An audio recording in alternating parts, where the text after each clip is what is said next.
주님께서 여러분과 함께 또한 사제의 영과 함께 루카가 전한 거룩한 복음입니다. 주님 영광 받으소서.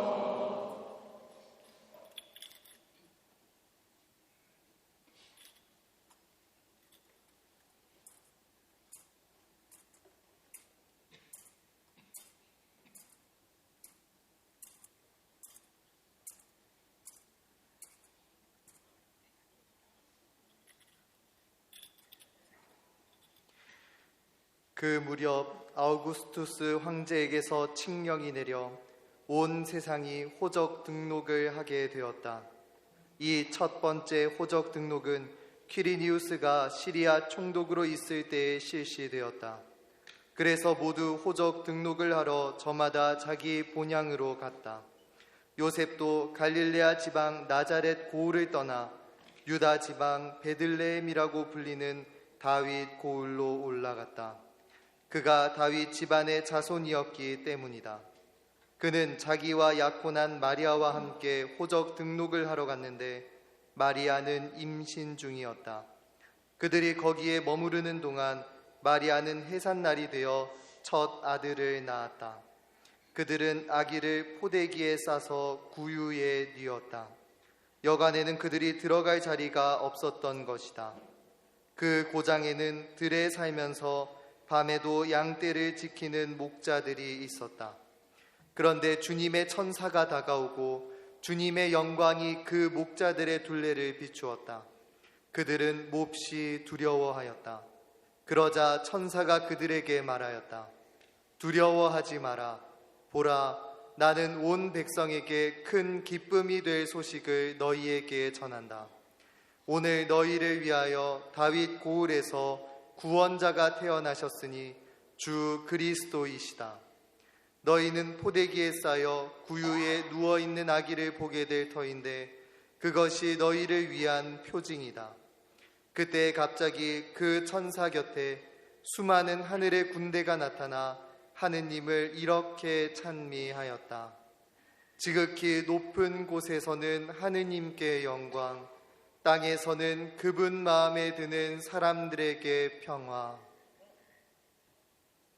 주님의 말씀입니다. 그리스도님 찬양합니다. 자리에 앉겠습니다.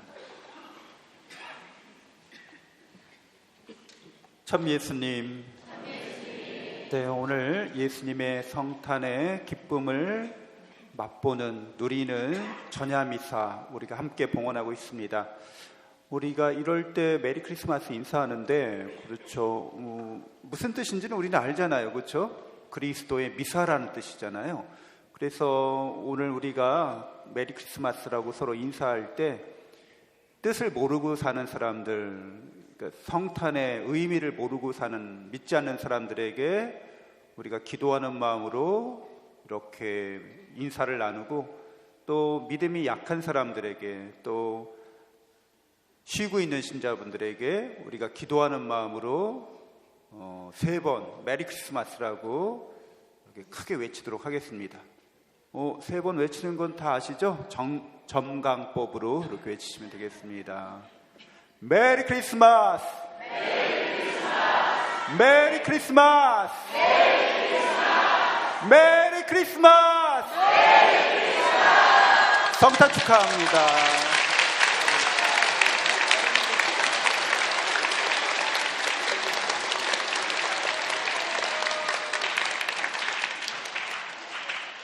네, 우리는 예수님의, 아기 예수님의 성탄을 이렇게 예배드리면서 바라보면서 사랑을 깨닫게 되죠. 내가 얼마나 사랑받는지, 내가 얼마나 큰 사랑을 받고 있는지 우리는 깨닫게 됩니다. 사랑이 뭔지도 우리가 깨닫게 됩니다. 여러분들은 다 예수 그리스도의 탄생으로 하느님의 영원한 사랑, 진실한 사랑 충만히 받고 계시죠? 아멘. 그래서 내가 이렇게 사랑받기 때문에 이런 사랑받는 나는 누구를 닮은 존재라고 성경은 말해줘요? 하느님을 닮은 존재라는 거예요. 하느님을 닮았다는 거는 우리가 영적인 존재라는 뜻이죠. 하느님은 영이시기 때문에 영적인 존재라는 뜻은 신적인 존재라는 뜻이기도 해요. 우리가 하느님의 영원한 신성에 참여하는 존재라고 우리가 사랑받고 있는 우리 자신을 그렇게 정립할 수 있겠습니다. 그러니까 내가 이렇게 사랑을 받고 있는데, 그래서 내가 하나님을 닮은 영적인 존재고 신적인 존재인데, 우리는 당연히 이제 하나님을 닮아가야 하는 거죠. 하나님을 닮았으니까. 근데 하나님을 닮아가도록 또한 예수님의 이 탄생을 보면 또 깨닫게 됩니다. 우리가 하나님을 닮아갈 수 있도록 우리를 도와주시는구나. 그 은총을 내려주신다는 거죠.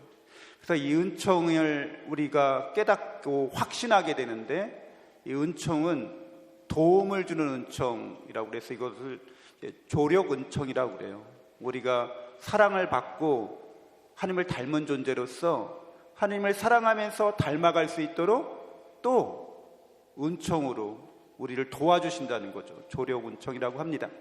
그리고 무엇보다도 늘 우리와 함께 하시는 은총인 거죠. 조력 은총은 우리에게 힘을 주시고 지혜를 주시고 용기를 주시는 건데, 상존 은총은 계속해서 우리와 함께 하고 계시다는 거예요. 그래서 우리는 예수님의 별명이 있죠. 예수님을 구약의 이사야 예언서에서 무슨 하느님이라고 그랬어요? 그래서 임마누엘 하느님이라고 말씀하십니다. 우리와 늘 함께 하시는 은총을 내려주십니다. 그래서 우리와 이렇게 함께 하시려고 사람이 되어 오신 거죠. 그리고 이렇게 함께 하신다는 것은 우리 안에 들어와서, 우리 인생에 들어와서, 우리 역사에 들어와서 우리와 함께 생활하신다는 거예요.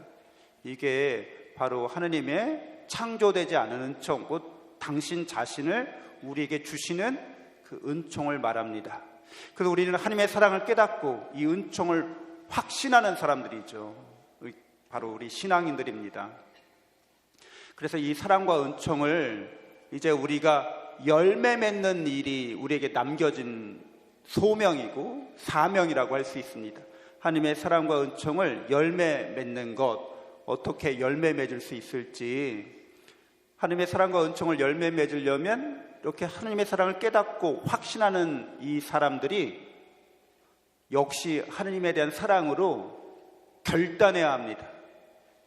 하느님이냐 돈이냐, 하느님이냐 재물이냐, 하느님이냐 명예냐, 하느님이냐 권력이냐, 하느님이냐 세상이냐, 하느님이냐 사람들이냐, 이렇게 우리 앞에 사랑의 선택지가 놓였을 때 어떻게 하는 사람들인 거예요? 은총을 체험하고 하나님의 사랑을, 진실하고 영원한 사랑을 체험하려면 하느님을 선택하고 결단하는 사람들이 되어야지만 우리에게 베푸신 이 사랑과 은총을 우리가 열매 맺고 체험할 수 있습니다.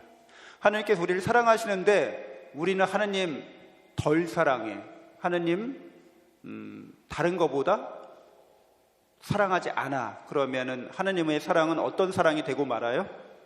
짝사랑이 되고 말죠. 그래서 하나님의 사랑이 짝사랑이 되지 않도록 맛사랑이 되도록 우리도 하나님을 위한 사랑에 순수한 마음으로, 진실한 마음으로 하나님의 사랑과 은총을 열매 맺도록 체험하도록 그렇게 투신할 수 있어야겠습니다. 결단하고 투신하는 것이 우리에게 꼭 필요합니다.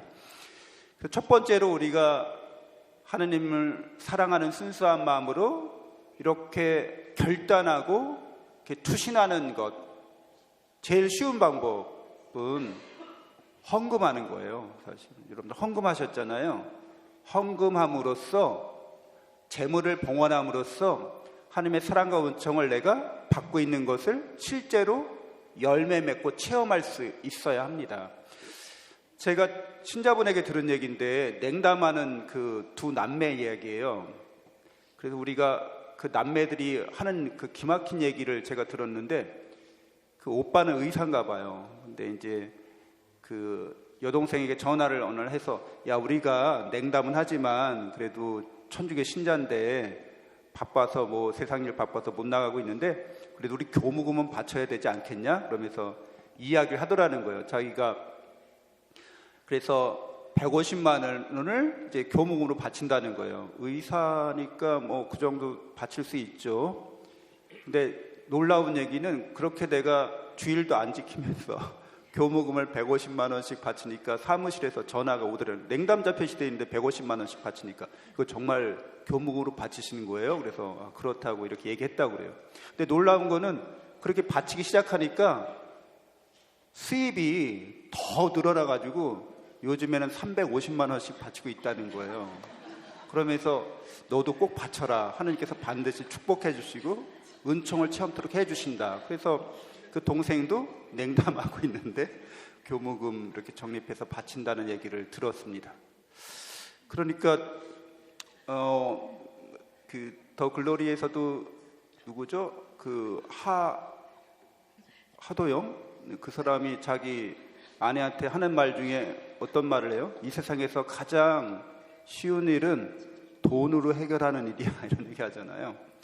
그러니까 하느님께 내가 사랑과 은총을 체험하려면 순수한 마음으로 이렇게 하느님께 결단해서 조건이나 계산하지 않고 바치는, 그래서 그렇게 순수하게 조건 없이 계산하지 않고 우리가 사랑하는 마음으로 헌금할 때 하느님께서 은총을 체험토록 해주십니다. 은총의 열매를 맺게 되는 거죠. 두 번째로는 우리의 재능을 봉헌하는 거죠. 순수한 마음으로. 여러분 다 이렇게 사지 멀쩡하시고 한국말 할 줄 알면 교회에서 내가 하느님의 교회를 위해서 사랑하는 마음으로 봉사할 거리를 찾으시는 거죠. 신신단체에 가입하거나 봉사단체에 가입해서 크고 작은 이런 본당 공동체를 더 사랑의 공동체로 만들기 위한 그런 작은 봉사들을 하시는 거죠.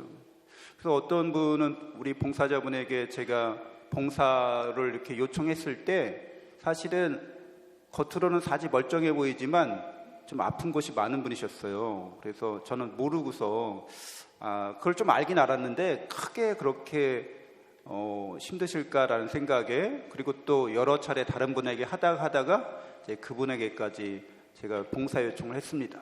그분께서 기꺼이 흔쾌히 자신의 건강이 별로 좋지 않음에도 불구하고 수락하셨고 순수한 마음으로 이렇게 교회를 섬기셨습니다.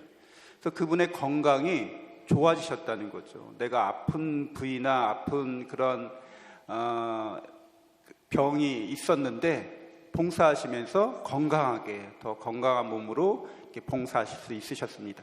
그래서 우리는 하느님의 교회를 위해서 내가 사랑하는 마음으로 이렇게 순수하게 결단하셔서 이렇게 제가 작은 봉사라도 내가 어떤 단체나 이런 거에 들지 않더라도 성당 오가면서 여기 쓰레기가 이렇게 떨어져 있어. 그러면은 그런 거 이렇게 줍는 거죠. 왜 하느님의 집을 깨끗하게 이 성당에 사람들이 들어왔을 때 쓰레기나 이런 주의가 이렇게 정리되어 있지 않아서 기도하는 마음을 잃어버리지 않게 그런 작은 마음으로 이렇게 하는 거죠. 그러면 이렇게 은총을 체험하실 수 있습니다. 세 번째가 주일을 잘 봉헌하는 거예요. 그래서 주일은 누구 만나는 날이에요? 부활하신 예수님, 우리를 죄악과 죽음에서 구원하신 부활하신 예수님 만나는 날인데, 나에게 그 진실하고 영원한 참된 사랑을 베푸시고 은총 베푸시는 그분을 만나기로 어떻게 되어 있는 거죠? 세례받은 모든 분들은 데이트하기로, 일주일에 한 번씩 데이트하기로 이렇게 약속한 거잖아요. 근데 저 예수님, 제가 오늘 저기 부동산 좀 보러 가야 돼갖고요. 오늘 그 매물이 좋은 게 있어서 꼭 요번 다른 사람이 채갈 것 같아요. 그래서 제가 오늘 주일 못 지키고 갑니다. 뭐 이렇게 하거나, 제가 친구들이랑 저 여행 약속이 있는데 예수님 한번 봐주실 거죠?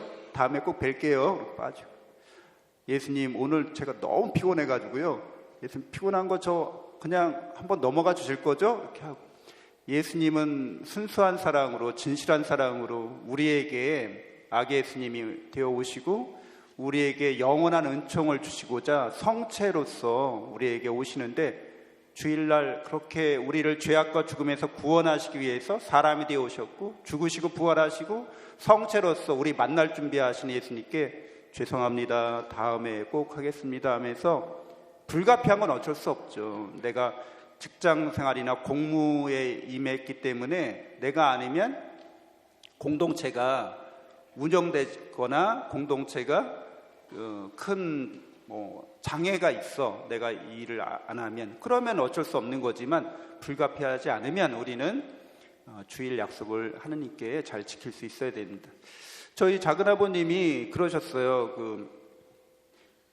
제가 바란 출신인데 고향이 바란에서 지금 생활하고 계셔서 이제 사목의원이 되셨는데 컨테이너 사업을 하셨어요. 근데 주일날, 휴일날 이렇게 사업을 더 활발히 그날 사람들도 만나고 이렇게 영업상 이렇게 만나고 하셨대요. 근데 사목의원이 되시니까 내가 주일은 그래도 하나님께 온전히 바쳐야겠다. 그래서 세상의 이런 거를 좀 내가 포기해야겠다. 수입이 줄어들 각오를 하시고서 이제 주일을 지킨 거죠. 주일에는 영업을 안 하신 거예요. 그래서 수입이 줄어들 것 같았는데 어떻게 됐겠어요? 당연히 수입이 훨씬 더 늘은 거예요.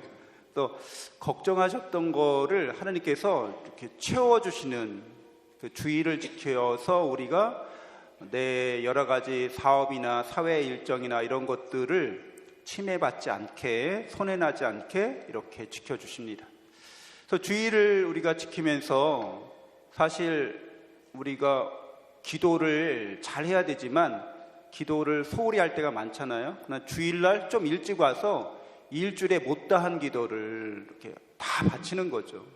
그리고 성경 말씀, 여러분 매일 성경 말씀 읽어야 되지만 못 읽으시잖아요. 그래서 그날 독수와 복음을 그날 좀 충분히 묵상하면서 이렇게 읽는 거죠. 그리고 그날 우리가 하나님께 봉헌한 것들, 사실 헌금 봉헌 얘기했지만 헌금 봉헌하지 못하는 것도 그날 내가 충분히 이렇게 정성껏 사랑하는 마음으로 봉헌하는 거죠. 그래서 주일은 우리가 다른 모든 것들보다 은총 체험하기에 한꺼번에 몰아서 하는 종합 선물과 같은 날이죠. 그래서 그날 여러분들이 주일을 하나님께 봉헌하시면서 은총을 충만히 체험하시길 바랍니다. 그리고 마지막으로는 은총 체험하기 가장 어렵기도 하고 가장 수준이 높은 거기도 한데 고통과 고난을 봉헌함으로써 은총 체험하는 겁니다. 제가 아는 신자분은 갑상선 염증인데 이게 급성으로 굉장히 심각한 그런 병을 앓으셨어요. 그래가지고 종합병원에 입원하셨는데 이제 환자 봉송차를 받고 싶은 거죠. 근데 어떻게 누락이 됐나 봐요. 본인만 못 받으신 거예요. 그래가지고 거기 직원들한테 얘기해서 여기 감실로 찾아간 거죠. 이분이 기도하면서 나를 위해서 강생하시고 나를 위해서 십자가에 죽으시고 묻히시고 그렇게 고통당하시는 예수님, 제가 예수님 9시인가 봐요.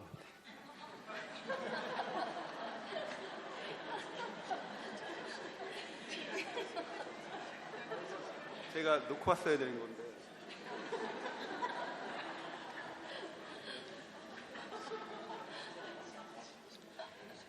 네, 그래서 놓고 왔나 봐요. 누락된 거죠, 그 신자분이.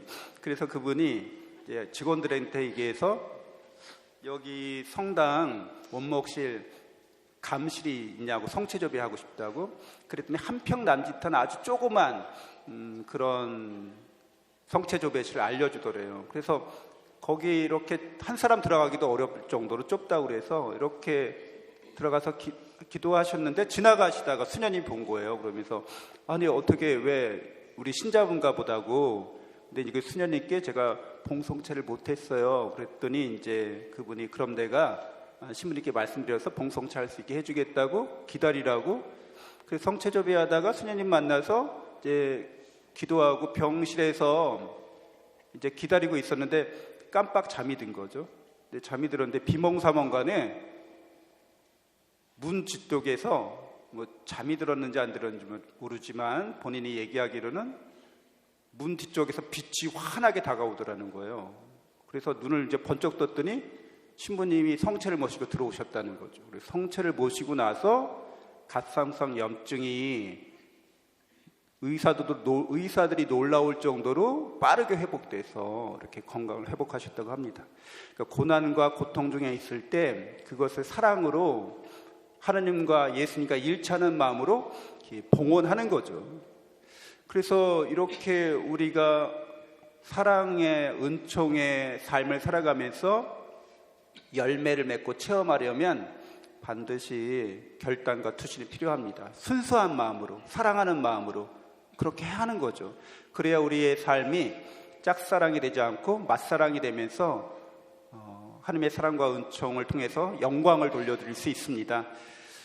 우리가 그 은총을 체험하지 못하면 그 삶이 하나님께 가까이 나가지 못하고 하나님으로부터 멀어지게 되는데, 이제 은총 체험 못하는 건 이렇게 순수한 마음으로 하지 않기 때문에 그런 거죠. 하나님의 사랑을, 은총을 부정하거나 불신하거나 아니면 조건을 달거나 계산하거나 아니면 내가 이렇게 해주면 하나님 이렇게 저 축복해 주시면 기도는 하지만 사실 하나님을 도깨비 방망이처럼 수단이나 도구로 삼아서 세속적인 이익이나 세속적인 이런 사랑으로 더 나아가려고 할 때 우리는 은총 체험을 하지 못합니다.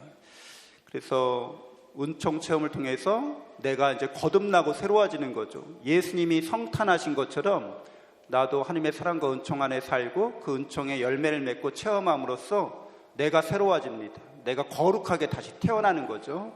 그래서 우리의 성탄이 하느님의 아드님 예수 그리스도를 닮아가면서 모든 사람들에게도 성탄의 기쁨을, 예수님의 성탄의 기쁨과 함께 우리들도 거듭나는 새로운 삶을 살아갈 수 있도록 그렇게 복음의 증거자, 증언자들이 모두 되어야겠습니다. 하느님께 우리 자신을 사랑으로 순수하게 봉헌하고 또 진실하게 하나님의 사랑과 은총의 열매를 맺는 삶을 구하면서 잠시 묵상하겠습니다.